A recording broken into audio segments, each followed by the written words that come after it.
Dan and I are here. We're waiting for Mike to come on. Oh, coming back. He said his screen went blank, or black rather. Now it's coming back. Yeah, if Trading Places takes a month or more to get off the ground, we should just start doing a show about trying to do Trading Places. That'd be pretty good. That would be good. Be entertaining. At least as entertaining as Trading Places. We do a show about how not being able. We're investigating whether not being able to do a show is nature or nurture. Is it Right. were we born this way, or has society molded us into three idiots who can't get anything done? I think Mike was born this way. I'm gonna call it in a couple minutes. I'm gonna call it in a couple minutes. All right. That adds tension. That adds suspense. Will they actually get to record the episode? We don't know. Oh, here he comes. Oh, hello, Mike. God. Cool. Hey, what's up? Let's just start. Hello. Okay, let's start. All right, we're starting. Let's get right through it.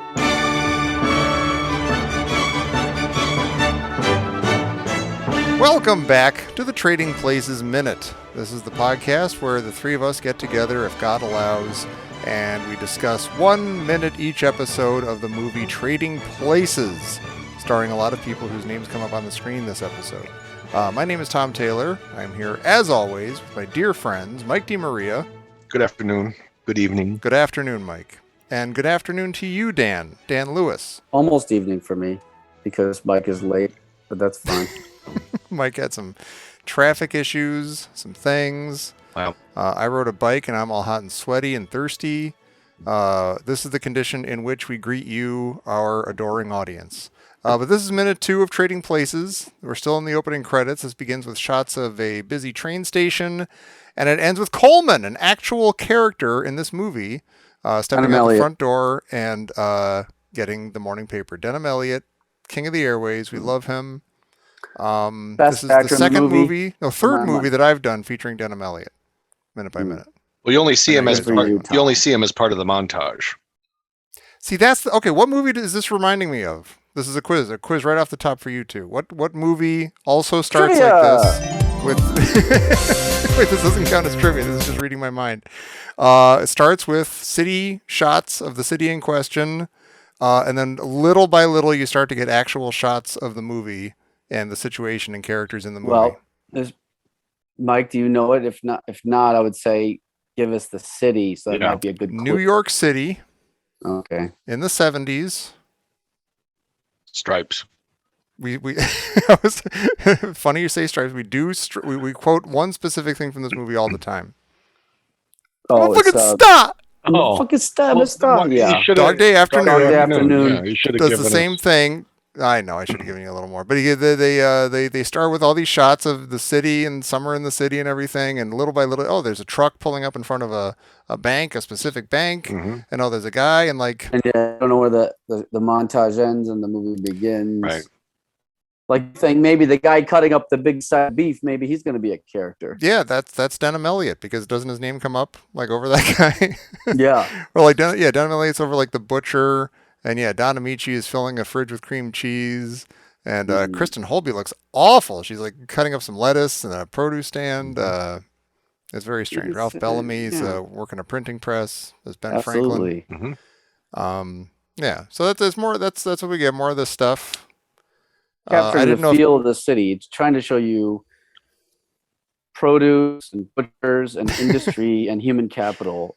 All of which is going to be traded on at the stock exchange. It's a very subtle setup. Pork bellies. Last episode I just mentioned we get a lot of actor credits in this one, and we didn't mention last time. We talked a little bit about Eddie Murphy. We barely talked about Dan Aykroyd, who is top billed in this movie. Is this Dan Aykroyd's best movie? We're just coming hot off of Blues Brothers, both him and us. I love him in that movie, but I like him more in this movie, even more than this movie. Wasn't he coming off of Dr. Detroit at this point?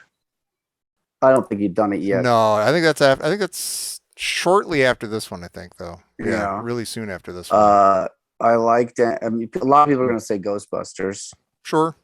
But I wouldn't. I like Ghostbusters. He's a little more of a supporting character in Ghostbusters. Yeah, for me, this is the Dan Aykroyd. This is the pièce de la résistance. I kind of agree. I thought he was coming off of Dr. Detroit, and the studio didn't want to use him. Oh, really? Oh, maybe you know something. Because I think I saw that little. I think when I sent you that clip of the documentary, the making of Trading Places. Oh yeah, which I forgot to watch. No, there you go. See, if I had watched it, then I would have known this stuff. They are both 83, aren't they? So, and one features a song from Devo, and the other does not. So that factors into our thinking.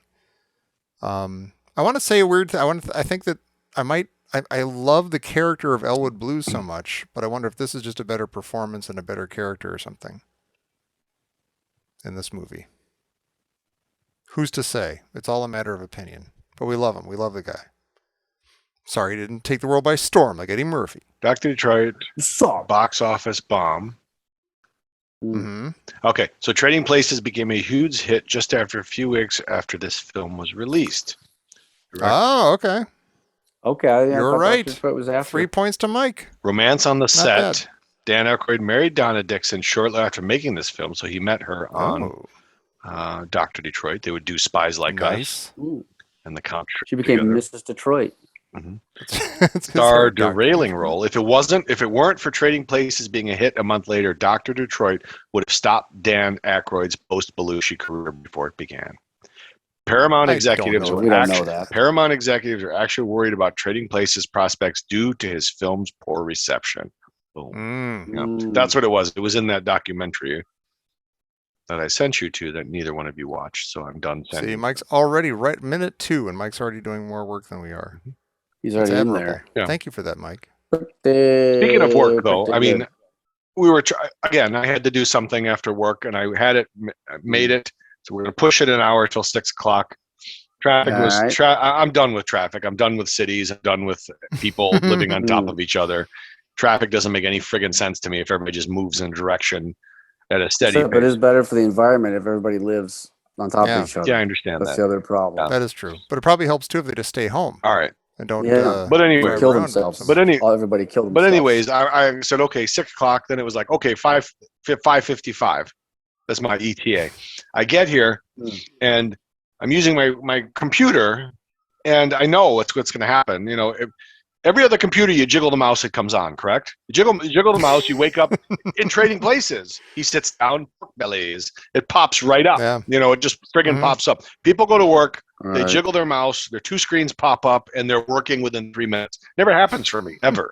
I sit here and no one in the movie goes, let me just check this on the computer, and then they jiggle, and they're like, what the fuck? And I jiggle the mouse, and I bang not working, and I spend 15 minutes resolving I open the lid of the laptop, I close the lid, I open it up again, and then I jiggle it. Exactly what I would have done. And then the Wheel of Death starts, and then I have to hold the button down until it reboots, and then, But my least favorite thing about computers is how it's like they're working now, but they weren't working a second ago. Why? Why was it not and then it is? Either it works or it doesn't. Yeah, it should be pretty fail-safe.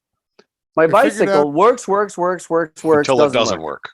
And then you fix it, and then it works again. Right. Computer works, doesn't work so good. Because if your bike breaks, you can again. see what's wrong with it. You can ascertain what the problem is, and you can address that and fix it. But it knows because it's not just that; it's that it also works after it had a problem. Well, this is why. Yeah. And you didn't ascertain anything. But this is why. Or fix anything. This is why we moved in the direction of AI, where they hear us, they see us. I got a camera right there. I got my microphone on my head. Yeah. They hear us. They're now thinking. And they know. They're like, I had my phone in my hand, so they were tracking me, saying, I'm going to make it. I'm going to actually be okay. And then I get there, and then they say, let's just fuck with them. My friends like me. Then the little minion people fuck with me. And then I hear the tuba from the movie Fatso. The one from Fatso. And I just sit here. Now, is all this because, does the AI, is it like owned by, whatever, the company that owns the movie and they don't want us doing a podcast about it? No, I don't think it's people at the end of it. It's just the AI has become its own thinking now. So. But why does the AI want to mess with you? Why you? That's the final thing before they take over is now they like to fuck with you. Ugh.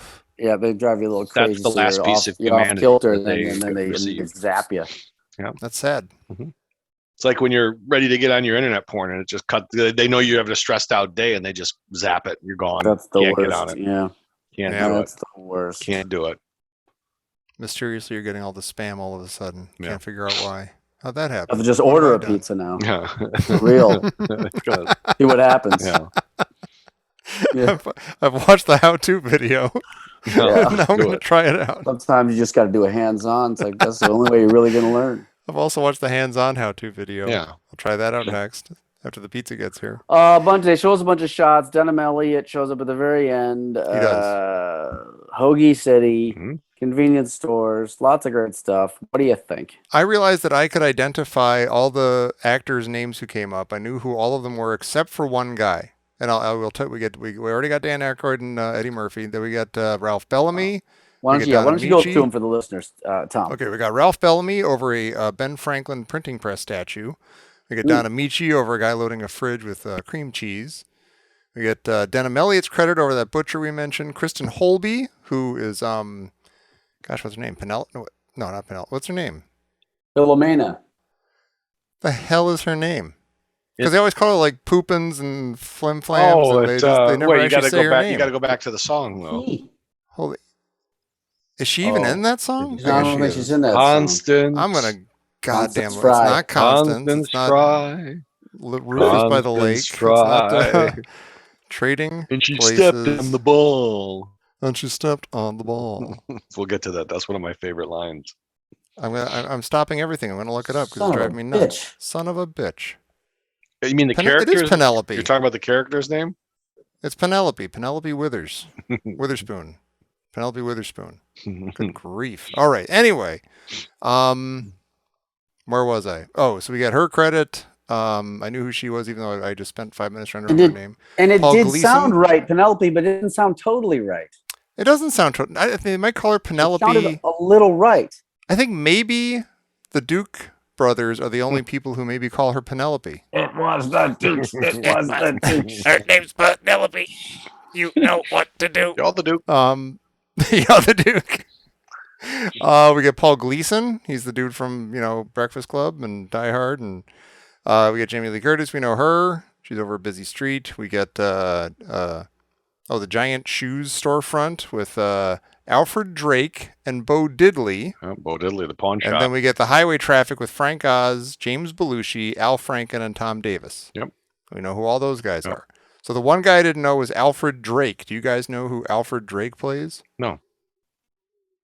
I don't know an Alfred Drake. I don't know why we're talking in this about it. movie? I have to pee. Dan's going to pee. He's not going to hear the answer. That Alfred Drake is, look at that escargot. Oh, That's Alfred Drake. okay. Yeah. See, now you know. Yeah, all right. Now you're all set to watch the movie because you know you can place all these people. All right. And if you've got 100, you can go see some X-rated live nude sex show All right. downstairs. All right, we done now? That's what that one sign says. Okay. We will have to do that after this weekend because I think I told you guys I might be going to Tommy Creepy Camp this weekend. Oh. All right, now Yeah, we so I'll hold have to do everything. a live report from the street. Tommy Yeah. Creepy Camp. Fill Okay. us in, Tom. Well, wait, What's going first of on? all, It's if we getting have easier. some new listeners, let's Right, go we gotta back. explain we need some I context. think this started off back in Caddyshack Minute. Now, for some Mhm. background, I'll fill it in because this is started with me knowing you.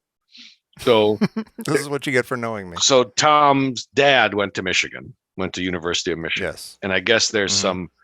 some like cultish kind of camp, summer camp, called Mhm. Camp Michigania, somewhere in Michigan. That's right. I grew up in Michigan, never heard of this fucking place. I'm not until allowed to I say met where. Tom. No, it's those. Even though Dan's an alumni and he Yeah, can't go. it's like one of those. You wear a hood and you have the meow, meow, meow, meow, Mhm. meow music playing. Very midsummer. It's like that. But anyways, no. So I meet Tom, and he's at this time. What, you're in your 30s already, maybe late 20s, early Sure. 30s, whatever. Yeah, late 20s, yeah. And he tells me he goes to this summer camp every year. I go, what? He goes, I go to this summer camp. I go, well, again, I asked him what, and they stay in like little cabins and bunks, and there's like 15 of these freaks in a bunk, whatever. Mhm. But then he tells me, and he showed me some pictures, or he told me like, oh, I was there and I saw this one girl and she was kind of cute. And I'm like, oh, what are you doing? And it was like, so he goes to this camp and he's an adult. And there's also like Yeah. 10-year-olds at this camp as well. It's all ages, right? It's a family camp. No, Yes. that's the door to. It's like, that's The the 10-year-old door. parents are right there too. Yeah, if they were you're sleeping worried. in the same bunk. It's a big, so I tell Dan. Dan finds out about this when we start, and so we start digging some more. So if you go back, we'll have to ping the episodes of where we really got into Tommy Creepy Camp. But he would go every year, and he would go with, if you know, listen to the show. My friend Jerry Porter would go too as an adult. That's right. And they would collect. They would make these name tags out of like sapling, like a slice of a sapling tree. So it'd be like the flat. I'm looking at one right now. I'm sure you are. And so it looks like just a slice of a tree, right? Well, that was the best way to put it. Like the round disc cut out of a small tree. And they'd write their name, and then he adds a ring for every year you've been going to Tommy Camp. That's right. So then at some point you have a big sequoia around your neck if you're Tom. Yeah. So he goes. So there was a picture of him and Jerry Porter, like with their arms around each other, and they both had like 40 of these things around their necks for every year that they've gone. That's right. And I thought about this when I came back from my work convention this week in Montreal. I took off my my lanyard, and I hung it on the stack of like 50 of past lanyards that I would go to work places and collect the name tags from all the places. For work as a grown-up. And you're doing this with Tommy Creepy Camp. A lot of creepy shit went on there. Not a lot to talk about it though. Yeah. But I am this time I'm going up with my wife and child. Now before you get into that, your wife put a stop to this. Did she not? She did. She said, "You're a married man now. You've got responsibilities and a son and everything. You can't go to Tommy. Cut it out." He got married and he was allowed to go one more time, I think, after his marriage. All right, allowed to go. So you're going to take her up there. People go to Vegas. I went to Creepy Camp. And the funny thing is he didn't even go to Michigan. It wasn't like his connection to the school. I know. No, I was a guest of my friend's family. Was your dad's? How long did your dad go when he was a kid? He only went like He didn't go as a kid. He didn't go until I started, like 1984. We all went as like a Porter Taylor group little trek. Yeah. And then he said, "You know what? Enough of this. I'm going back to the financial world to make some money. I'm gonna go play tennis in my hometown. To hell with it." Yeah, you moved out here and started shenanigans with me. Gary Porter started selling drums on the internet. It's all just Dan, you got anything to add to this? This is before Tom tells us about the next.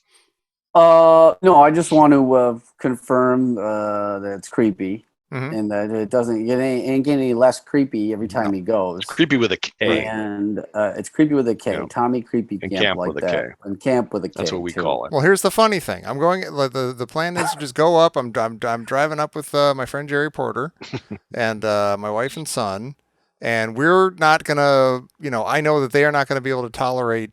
20 people in a bunk with some stranger's toes in their nose and stuff. So we're staying in a hotel in town. Okay. In lovely Petoskey, Michigan. It is a good move. Petoskey, love it up there. And, with the plans, we'll stay off of camp, but, we'll head over to camp. We'll do some archery. We'll sail a boat. We'll hang out with everybody, see old friends and stuff. Be creepy during the day. We'll be creepy during the day, but very respectable at night, yeah. Right. But then we just found out, like yesterday, that nerdy at night. that camp has these new, partially COVID-induced rules that... there'll be none of that. Like, you're not allowed now to like stay off camp and then just visit and stuff. So I've got like a league of porters on the phone. These are like legacy, like people who've been going for thousands of years, like calling like the higher ups at the thing. Like, now listen, Tom Taylor's a good guy. He's got a kid and a wife, responsibilities. Let him in. He can let him come in and have. Well, they can't make. If they're gonna make a rule, they can't make an exception just because you're a good guy. So wait a minute. COVID. So. They're going to sneak me through. Why is it more dangerous to be in a hotel and then come in? It's probably not. Than to be in a bunk with 45 it's people. It's probably just one of these dumb rules where I think it is. Now I look like a Republican. Because I have to point out that there's a lot of dumb rules that don't actually based on anything and it's supposed to be the science party and then they do shit like this. I think that they are trying to. I think they're using COVID as a bit of an excuse, and I think it is mostly about trying to lock the place down a little bit and not. I think a lot of what I was planning to do goes on every year, and that probably squeezes them a little bit. And they're trying to get around that or put a stop to that. And I'm not having it. I'm going to go over there. I'm going to paint a lanyard. I'm going to fire some 22s. I'm going to eat a squirrel. It's going to be great. You got to do a little couple. You got to record a report from there. I will. We're going to need a full creepy report. Our man on the scene. I put a flashlight underneath your chin and do the report. under your blanket. And I'm currently light as a feather and stiff as a board. In more ways than one. Updates incoming. No. I kissed a girl tonight. It was my wife. No, I told you. So I was still counts. I was at work and I was chatting with somebody. This was years ago, and she mentioned she went to Michigan, or she's from Michigan. Yeah. Somebody in her family went to Michigan. She goes, I go to a camp every year, and I go, what? I go, you don't go to that. I go, you don't go to that creepy camp. She goes, what creepy camp? I go, that Michigania camp. She did, and she lit up like my friend goes there. She lit up like a Christmas tree. The next day, she brings in that handshake. She brings in that name tag that, and I was like, you know what? You think you know a person? I don't want anything to do with you. I don't want anything to do with anybody. Yeah. So they were like, do I know your friend? You're like, yeah, he's got dark hair. Okay, more specific. He's 6'7". Oh, it's more specific. Oh, the creepy guy kept going into his 30s. Yeah, that's the guy. Yeah. Shows up to the canoeing adventures. 6'7" does nothing. Yeah, he's the pants optional guy. He made things uncomfortable. Yeah. I remember. Pants are opt-in. Yeah, he's opting out of pants this year. Usual. I just don't see the point anymore. Tommy Creepy Camp. Okay, I've got to go. Yeah, that's it. I love you both. Oh, you got to go. Hard out. I have to go. All right, we're at the end of this. Dan's hard out. Sometimes we're gonna have some short ones. But my hard out is 6:30. We're still in the. Still in the opening credits. One. Yeah, so you cut us some slack. I love you both. We'll do the trivia next time. Of course. Whoa, that's Jimmy. No. He's referring to trivia. He's not saying we got to do trivia. No, just please stop. Oh my God. Jimmy back with us for another tour. No, yeah, come on. There's no such fucking thing. There's a good Jimmy. It's fine. No such thing. No. All right. Well, you mentioned Potofsky. What line is this from? Now I'd like to introduce you to Lieutenant Colonel Potofsky. What movie is that from? Potofsky. I'm going to assume a Clockwork Orange. No. Dan Aykroyd's in it, and Chevy Chase is in the hot seat, and they're in that scene. Spies Like Us. I'm gonna cut off a finger. Mine or yours? Yours. Yes. Yep. Mine or yours. Lieutenant Colonel Potofsky was the torturer. Is that a good movie? No. That's fantastic. I don't know. No. It might be. Okay. It's got Soulfinger in it. All right, Dan's got to go. Bye. Goodbye, everybody. Right. Bye. We'll talk to you next time. Sorry. Bye. Thanks for listening. Sorry. Goodbye. Sorry. It was a stone groove, my man. You are the most righteous. Yeah, right. Just get the fuck out, man. Let's go. Shit.